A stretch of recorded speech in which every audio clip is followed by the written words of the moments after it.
And just like that, we are back. Welcome to the show. I'm Yonni Rude. And I'm just Terryl. You ever been out somewhere and overheard two people having crazy conversations? Well, guess what? We are those people, and we've been having these conversations since college. Yes, it's the Regular Guys Random Thoughts podcast, 90-Day Fiance recap. Tell me if you see this. It feels like the producers are putting this in the exact same storyline order. Everybody's following the exact same point in the storyline. I mean, and obviously they're all in different parts of their journey, but it feels like, all right, today was, I don't know if we should get married. I think the producers are like, okay, this is going sideways, so what do we do to try to make this interesting? Because they realize it's stupid. They probably listen to me talk about this show. They're like, look, this Terryl guy has a point. This is stupid. I'm sure they have no idea who you are. But in case they are listening, in case they do know who you are, they do know who I am, they have been paying attention. Married at First Sight did the after show. We'll love to jump on one of these for 90 Day Fiance too. So I mean, you may not like what we have to say, but yeah. It's dumb. It's ridiculous. All right, so let's get through these couples, man. Let's start order of appearance. Yve and Mohamed. We took it back to Albuquerque, and I'm not understanding here. You have all these other women that are complaining on this show, and in some of the other shows that I've seen, some of the other 90 Day Fiance, he doesn't get to work. And now you've got a man who wants to work, and you're like, no, I want you to stay home and babysit my son instead. That's more beneficial to me. Well, yeah, as Yve said, I love seeing my two boys getting along because she's the mama to them.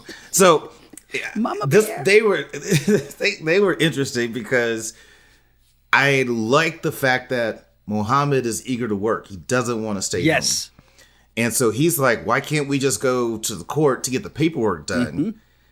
And we can still do this wedding, but let's go to the court and get the stuff done so I can hurry and start working. I applaud that. I do think he's acting a little childish about it. But I think he's also very young and kind of immature. He's never left home before. Right. There's a whole lot that goes with that. And so Yve has to understand that no man is content being at home. No, no real man. No real man is content. Exactly. But yeah, so no guy wants to sit at home. And so when he's there with their son, it's different. But then when the son's with his dad, he still just sits at home. Mm-hmm. So I kind of feel him on that he wants to hurry up, get the stuff done so he can start working. She needs to realize that.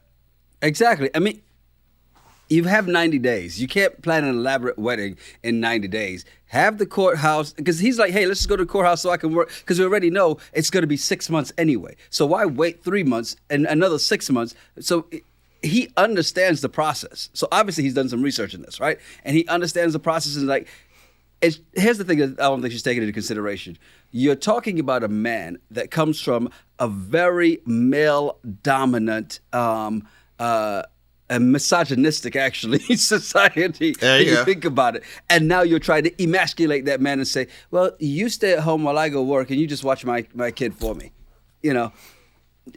That's never going to work. That's why he's like, if we don't do this, I go home. Yeah. Yeah, no, I'm with him on that. And I think, what was the thing that he wanted to go see his mom? Like something's going on with his mom? Right. And remember, it was only him and his mom because the dad died a long time ago, right? One of the things is that you realize he's very attached to his mom. And we knew this early on when he's like, well, my mother, she cooks me breakfast every morning and I'm looking for my wife to be like my mother. Why does Mohamed sound like Donald Trump? Why would you do it? At the same time, and I get the point of trying to go home, and maybe she's afraid if he goes through the process, he'll have too much freedom, and you can't take a free man and make him unfree. Okay, let's be honest with that. But here's my biggest problem in that too: is that how is she going to slow down the process, but then still complain about having to take care of him? He's trying. I think they could have done that. Just go just of the piece. We get this done. We'll still do the show, but at least we'll get this done on the back end. That way you can start to work a lot sooner. Could have easily did that. But again, she's trying to marry. They should not be together. She has no business dating someone half her age from another country who wants her to convert to Islam and she doesn't. Exactly, and to your point of they could have done it, still did the show. So for the producers of the show, part of the things to look at is like the different ways that people are going through this 90 days, right? Some wait till the 90th day to get married and don't or do. How about some get married on the first day? Look at how's the next 89 days. It's okay to show that, we'll still be locked in. Just like John is locked in to Patrick and Thaís' relationship. I mean, we left Patrick, Thaís, and Matthew and Carlos, and now it's back to Patrick, Thaís, and John. And I will say, when they first got on the screen, finally agree with John on something. The dad should know. And I know you agree with John on this. John on this too. John. 100%. 100%. And I think John's picking up on it. I think maybe the dad doesn't like you. Have you thought about that? And he's like, well, I think he does. What do you mean? Yeah, no, that we had beers a couple times. It's like, no, the dad doesn't like you. And that's why she's not telling you. That was my favorite. He goes, no, he definitely doesn't like you. So I thought that was great. And I like how John confronted Thaís. I thought that was hilarious. But hold on, we got to talk about this mustard and ketchup on the chicken. What in the world kind of stroganoff is that? You know what's so funny about this? So I'm watching this week's episode with my wife, right? And she goes, so I don't know what she was making, but the recipe says, because she actually went and Googled the recipe. It's like, there's nothing that says mustard and ketchup. So I don't know what she was making. No, I was just like, mustard and ketchup on chicken. I've never seen that. Like a hot dog. Yes, mustard and ketchup. But, well, to be fair, in Charleston, there are people who make mac and cheese with mustard. I hate mustard, so it's something that I despise with a passion. But there are people who actually do that crap. Yeah, well, I don't know people that do that, but yeah, I thought it was great that John confronted her. But then at the end, I didn't. At the end, my last bullet for her was, Thaís is crazy. Did you hear her? If he has a bachelor party, I'm going to kill him, and then I'm going to go back to Brazil. Well, yeah, you don't want to go to jail here in the States. If you kill him, you better escape the country. With a straight face, I'm like, girl, you crazy. Well, I mean, just like he said, I can't think of a stripper that's going to be hotter than her. Now, Patrick, you may need to get out some more and see some other strippers. But but I like the way you think, because at the same time, this is the woman, and nobody else needs to try to entice me. I don't need to put myself in that situation. Even though we do know, for Patrick, they don't have to be attractive. So, because he has proven to the point that he messed with the ugly chicks before. So, Patrick, you have nothing to stand on here. Well, I'm like this. Whoever you're with, if you think she's the most beautiful person in the world, awesome. I'm a believer that there's always someone hotter than what you got. But of course, they're not going to treat you the same way. And so that's why you love the person that you're with. But I would never say that there's no one physically more attractive than who I'm with. That's dumb, because I know Patrick knows that's not true. But Thaís to try to listen to their conversation, knowing that, like, I couldn't understand what she was getting out of that, where she thought Patrick was talking bad about her and he didn't. He just told her, he was telling, or that John was talking bad about her, sorry. He was telling Patrick that, hey, you need to get this dad, like she has to tell her dad. But he didn't say anything negative about her. Then he brought up the bachelor party and 25 strippers and all this stuff. And he was just probably joking. But for her to come out all bad, you know what you said, and I'm like, what did he say? I'm like, get out of here with that. Well, he knew what he said. The thing about it is, there are a couple of things there, right? The fact that if Patrick says he doesn't want to do a bachelor party, then why are you still pushing it regardless, right? So I get her point in that. And it's a simple fact of, like, yeah, I don't want a bachelor party. I'm fine. John wants a bachelor party for him. He wants a bachelor party for himself. That's all it boils down to. At the end of the day, he wants it for himself. And he can't have the bachelor party without Patrick there. And if you just come out and say, look, I want to see some goddamn strippers. Thaís can come to the bachelor party if you really need her to, but I need to see some strippers. Then Patrick might have been like, you know what? We need to do this. We need to do this for John. The only way we're going to get him out of the house is if we get him one of these strippers. So he's got to learn how to do that compromise. And I will say this: two things. One, he is right that it's his family. He's going to have that discussion because he said that to her after. Like, I'm going to talk to John about what's going on because that's my closest person I talk to, just like you talk to your people. However, John overstepped the boundary talking to her about it because that wasn't his place. That's not your place. That's Patrick's supposed to have that conversation with Thaís. Not you, John. It ain't your place to have that convo with her. You like the fact that he did it? I'm like, mind your business. Mind your business. It's his brother, and they're all living in the same house. It is his business. And his business. I like the fact that he did it. I'd want my brother to do the same thing. I would do it to him. So I see nothing wrong with that. Now, back to this bachelor party. John could still throw a bachelor party, and you don't have to have Patrick. It's not like the strippers are going to show up and be like, wait a minute, there's no groom? You guys lied to me. This is not what I signed up for. As long as they get paid, they're good. He can still have the bachelor party. Pat didn't have to go. Win-win. So let's move to Rapid City, South Dakota, and the matching couple, Jibri and Miona. I'm not understanding why he's surprised that anybody would complain about living in South Dakota. We're 12 episodes in. There's nothing that told me I need to visit South Dakota. If you grew up there, it's totally different to grow up there than to be brought there. And I get why Miona is complaining because in her mind, America is this. It's LA, it's New York, it's Houston, it's all this excitement. And she's telling her friends, I'm going to the US. And then you get to South Dakota, you're like, lame. So I get it. I get it. I think it was nice his grandma wants to officiate their wedding. Yeah, I still think out of the entire family, the grandmother is probably the most sane person. And she's probably looking like, Jesus, this is what my genes produced. But, I will say, when we look at Jibri and Miona, right, and they're going out, and they're always trying to match, and I'm not understanding this whole thing, then it clicked. They are the old black couple from the country. You know that couple that you see at every gathering that's dressed exactly, they're dressed identical. They're doing the line dances. They're in sync. They're like this. I have an aunt and uncle I just saw yesterday that they dressed alike. And they do it all the time. So that's why I'm like, Family. Yeah, I'm like, I get it. You thought it would skip the next generation. Yeah, I'm like, I get it. Well, I think that Miona, she still wants her beach wedding and doesn't want to bend on any of that. And I like how Jibri was, trying to challenge her about when have you compromised for me and all that. I don't think she really understands. You just can't easily just go to California and put all this together and then come back to South Dakota. It's their wedding. I still think they should get married there in South Dakota, stack some chips, and then do the beach wedding. Yeah, and you move out South Dakota. But she just doesn't.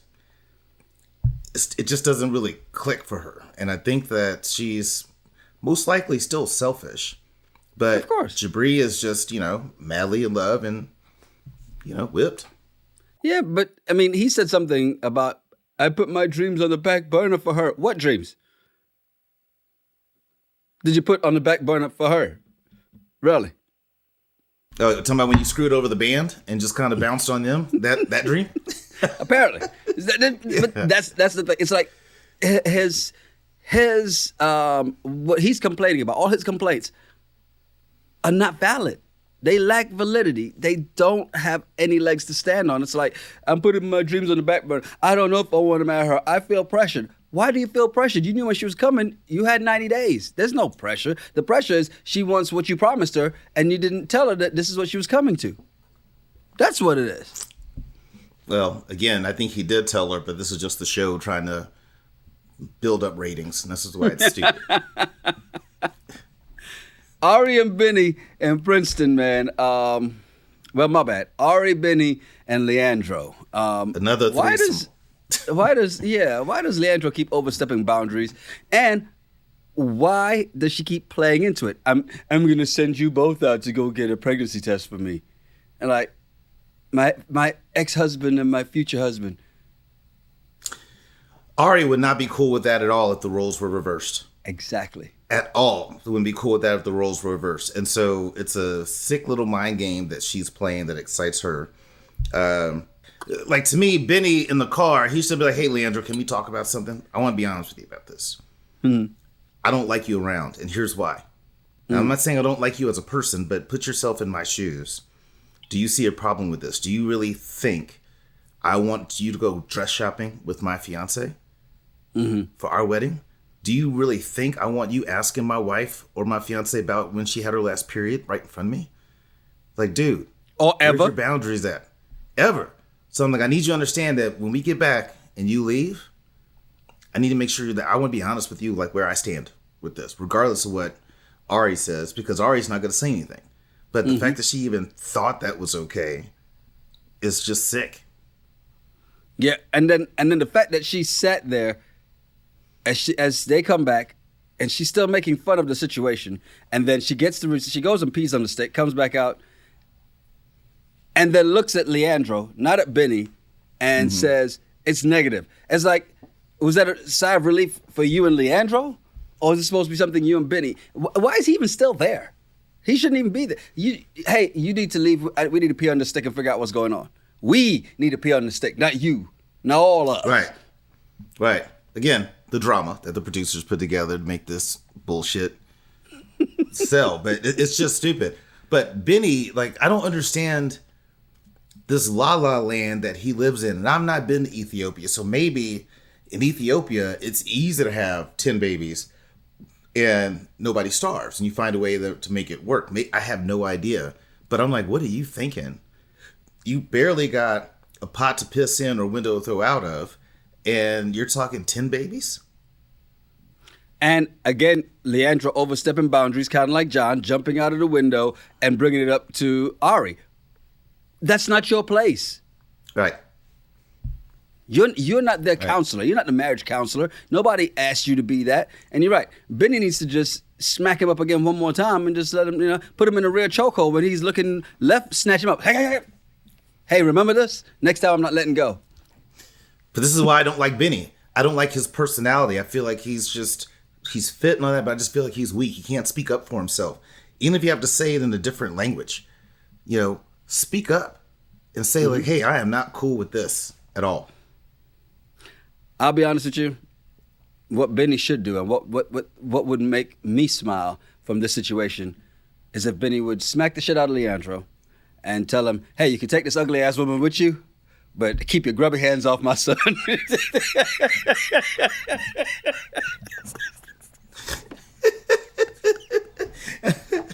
You can take Wilbur's twin sister from Animal Farm back with you to New York. Well, he's going to Indiana. He's going to New York, then Indiana. Yeah, whatever. Yeah, so actually, she'll fit perfectly out there. And here's the thing that it kind of bothers me because she mentions the fact that she left and went to Israel when Leandro was going to Indiana to work on his PhD. Well, apparently he's finished, so now it feels like she is feeling a little regretful because the way I see her look at him. I don't see her looking at Benny that way at all. Well, it makes sense because her family is more supportive of Leandro than they are Benny. Yeah. Leandro kind of has his stuff together. They were together for 10 years. That too. Yeah. They were together 10 years. They have much better history. But I mean, also, what's Benny's financial prospects? Because right now, if she's going to go down the Benny path and she doesn't really have a job, she's going to be struggling for a while. Hey, Daddy's before that MMA money start coming in, she's going to be struggling. Even when the MMA money start coming in. Yeah. they got 9 more babies to add to the family. So we went to Charlottesville, Virginia, Cara and Guillermo, right? And get to the rodeo, and I saw this. And then I said, maybe BLM means something different in Charlottesville, Virginia. Because I see no black people there at all. Yeah, I'm like, if that's me, I don't think that's Black Lives Matter supporters. I don't think that's what it is. But I saw that, I was just like, But lips matter.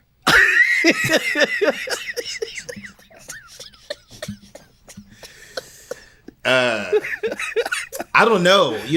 I'm curious what that is. I might have to try to look that up and see if there's, BLM and then rodeo and see what comes up.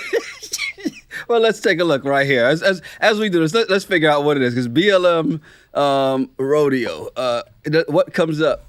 Maybe I was thinking bull something. You know what? Oakland Heights Farm BLM Bull Rodeo in Gordonsville, Virginia.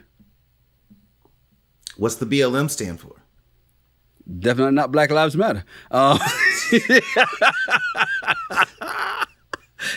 Even though it doesn't look like it's the same place. So let's see, where is this on the map? Because this might actually be where they were, and that's probably why.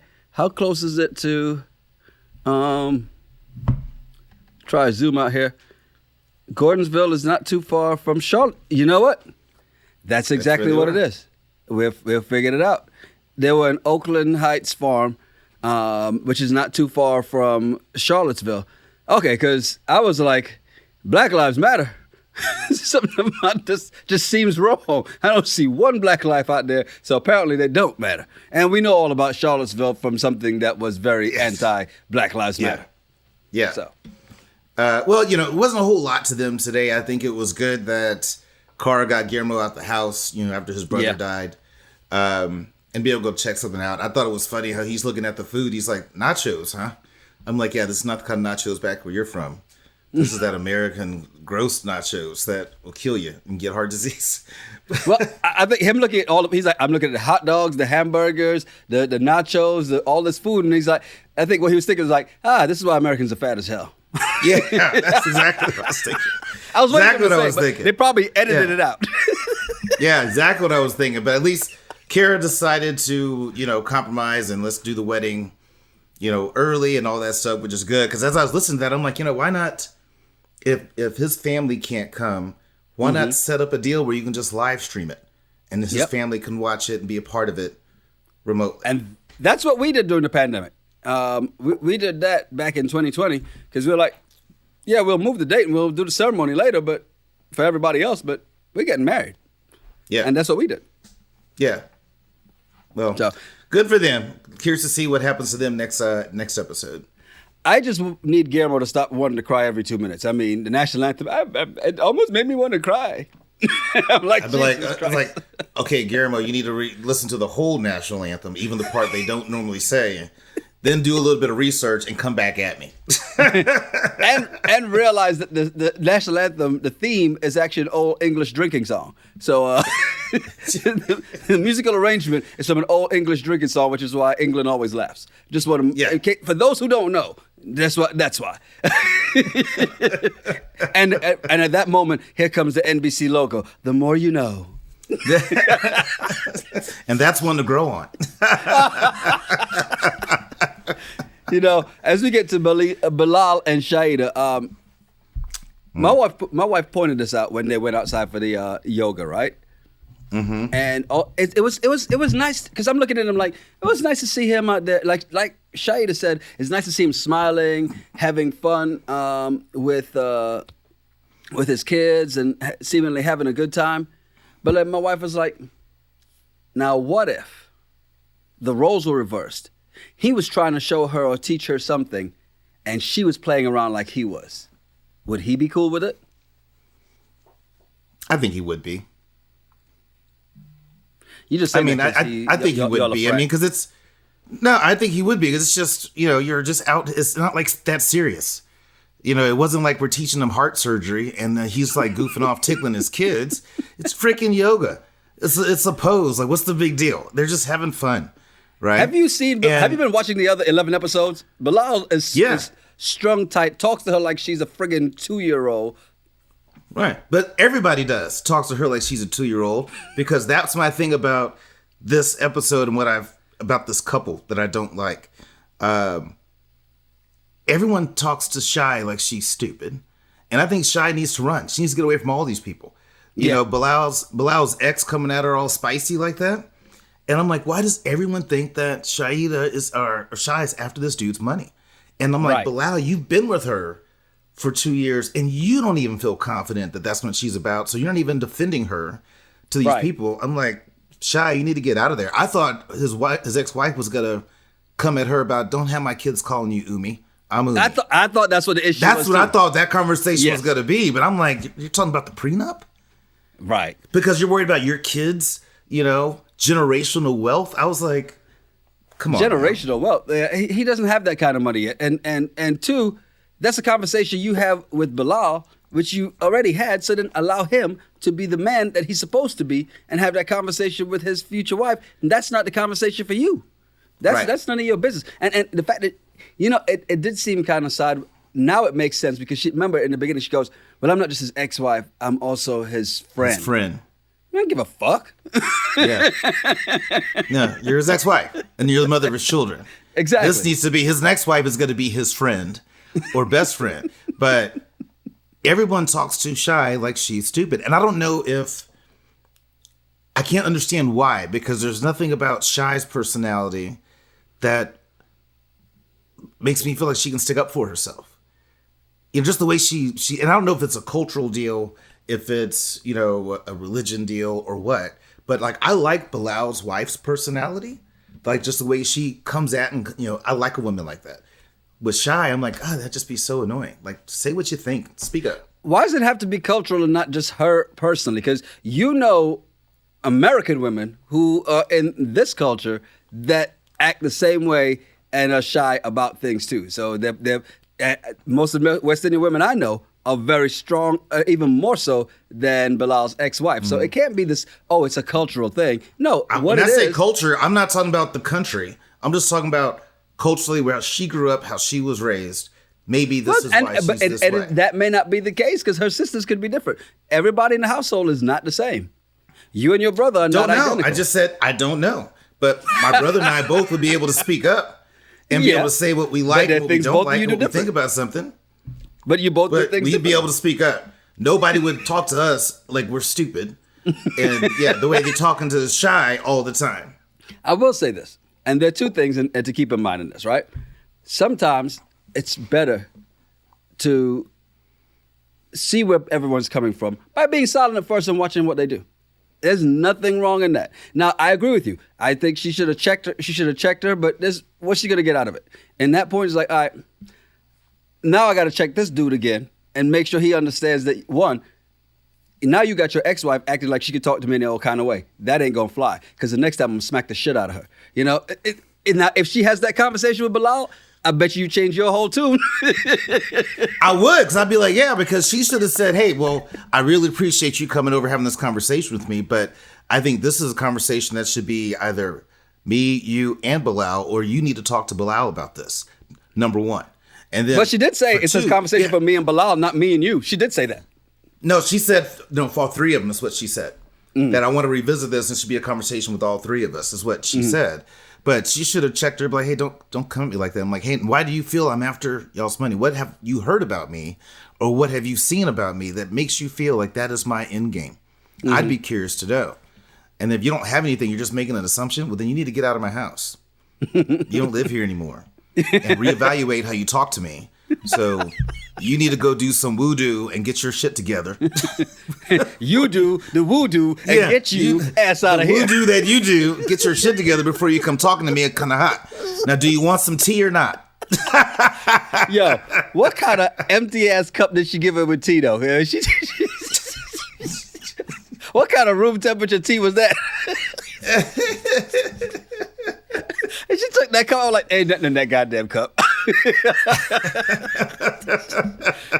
Apparently, Shaeeda had seen the thing before. Look, I see how you put water in, you wash your feet in the kitchen sink, you put water all over the floor. No, I don't want anything that's liquid from this house. I'm not touching that cup. I'd be like, no, I'm good.